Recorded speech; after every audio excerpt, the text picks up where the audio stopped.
Okay, I'm going to read from science fiction, The Homesick Chicken by Edward D. Hoch. So why did the chicken cross the road anyway? It's a mystery, but it's not one that Detective Barnabus Rex can't handle. Why did the chicken cross the road? To get to the other side? You probably answered, echoing an old riddle that was popular in the early years of the last century. But my name is Barnabus Rex, and I have a different answer. I'd been summoned to the Tangaway Research Farms by the director, an egg-headed gentleman named Professor Mentor. After parking my car in the guarded lot and passing through the fence, it was an eavesdrop, expensive but sure protection against all kinds of electric bugging. I was shown into the presence of the director himself. His problem was simple. The solution was more difficult.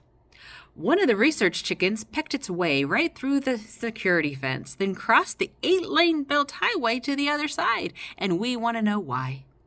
Chickens are a bit out of my lane, I replied. But your specialty is the solution of scientific riddles, Mr. Rex, and this certainly is one. He led me out of the main research building to a penned-up area where the test animals were kept.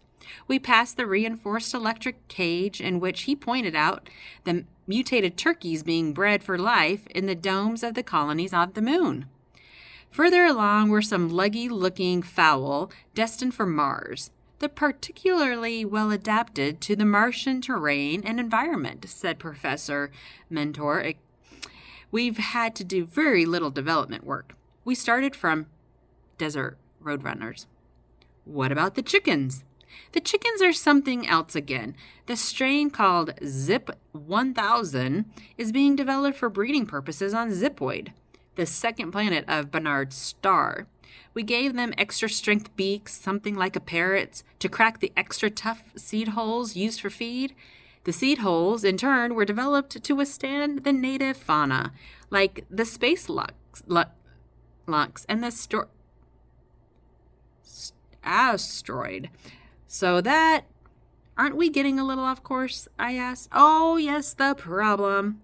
What is the problem is the chickens that crossed the road. It used its extra strength beak to peck its way right through the security fence, but the puzzling aspect is its motivation. It crossed that belt highway, a dangerous undertaking even for a human, and headed for the field as if it were going home. And yet the chicken was hatched right here within these walls. How could it be homesick for something that it had never known? How indeed? I stared bleakly through the fence at the highway and the deserted field opposite.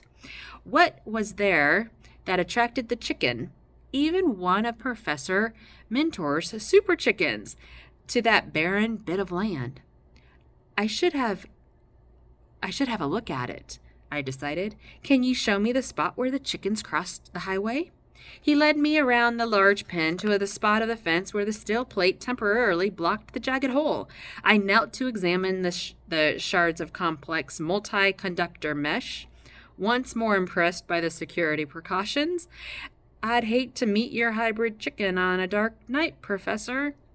They would never attack a human being or even another creature, Mentor quickly assured me. The beak is only used for cracking seed holes. And perhaps in self-defense. Was it self-defense against the fence? He held up his hands. I can explain it. I moved the steel plate and stooped to go through the hole. In that moment, I had a chicken's eye view of the beltway and the barren fields beyond. But they offered no clues. Be careful crossing over, Mentor warned. Don't get your foot caught. Crossing a beltway on foot, a strictly illegal practice, could be dangerous to humans and animals alike. With 8 lanes of traverse, it meant hopping over 8 separate electric power guides, any one of which could take off a foot if you misstepped. To imagine a chicken with the skill to accomplish it was almost more than I could swallow. But then, I had never before been exposed to Professor Mentor's super chicken. The empty lot on the other side of the beltway held nothing of interest to human or chicken, so far as I could see. It was barren of grass and weeds, and seemed nothing more than a patch of dusty earth dotted with only a few pebbles. In a few sun-baked depressions, I found the tread of auto tires, hinting that the vacant lot was sometimes used for parking.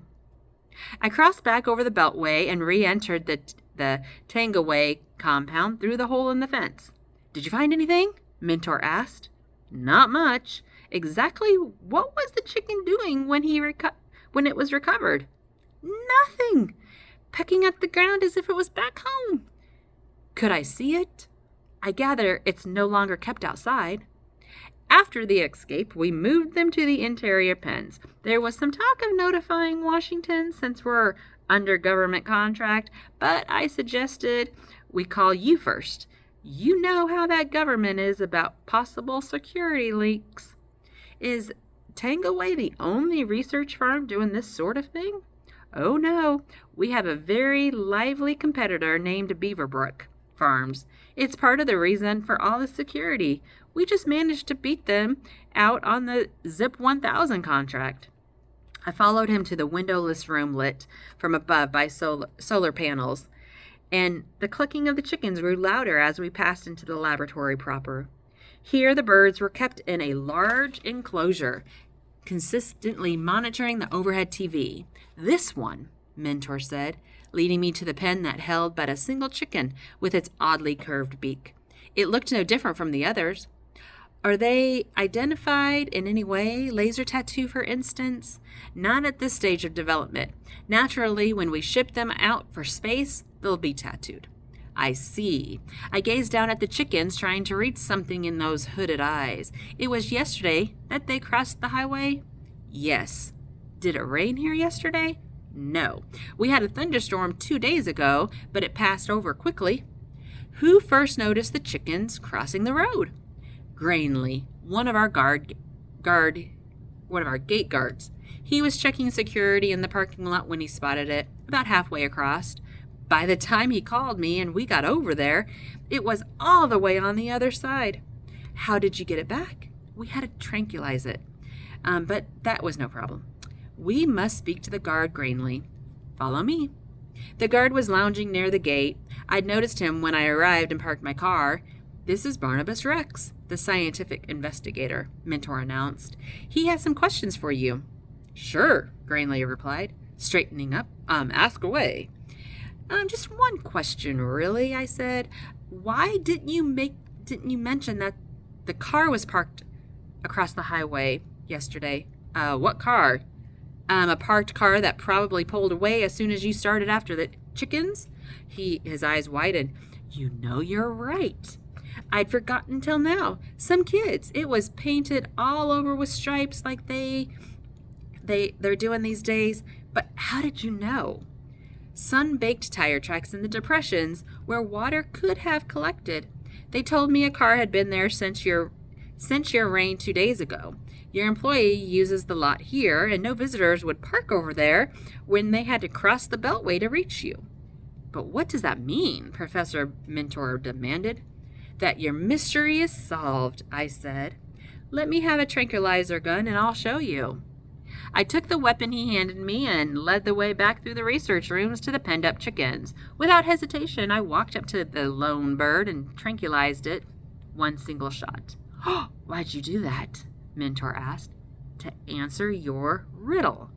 "All right. Why did the chicken cross the road?"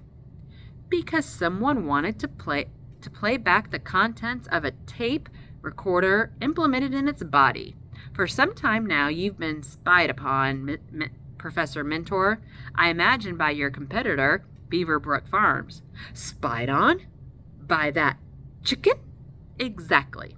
It seemed obvious to me from the first that the fence-pecking chicken was not one of your brood.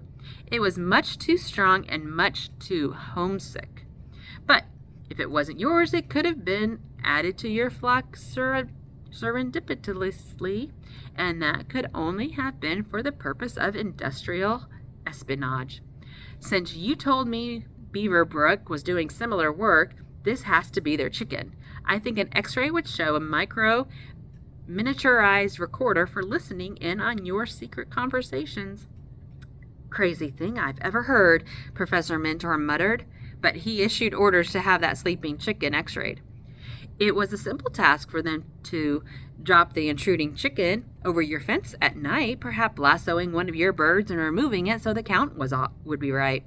Those fences are all right for detecting any sort of bugging equipment, but they aren't very good at stopping ordinary intrusion. Otherwise, that wandering chicken would have set off alarms when it started to cut the hole there. Beaver Brook has been recording your conversations, probably trying to stay one jump ahead on the next government contract. They couldn't use a transmitter in the chicken because your electronic fence, so they had to record the bird itself to read out the recording. At the right time, the chicken pecked itself to read out the recording. But at the right time, the chicken pecked its way through the fence and started across the highway. But when the guards spotted it, the waiting driver panicked and took off. The chicken was left across the road without any way to escape. But how did the chicken know when to escape? Asked Mentor. Could they have some kind of electric honing device? I smiled, letting the professor's puzzlement stretch out for a moment. That's the easy part, I said at last. Imprinting. But exactly. The highly distinctive stripes on the car, and Beaver Brook people evidently trained the chicken from hatching to associate that pattern with home and food and so on. A technician trotted up to the professor, waving a photographic negative. The x-rays! There was something inside that chicken. Of course, in a sense, the chicken did cross the road to get to the other side. They always do. Have you solved many cases like this one? I merely smiled. Every case is different, but there's always a challenge. I'll send you my bill in the morning, and if you ever need me again, just call.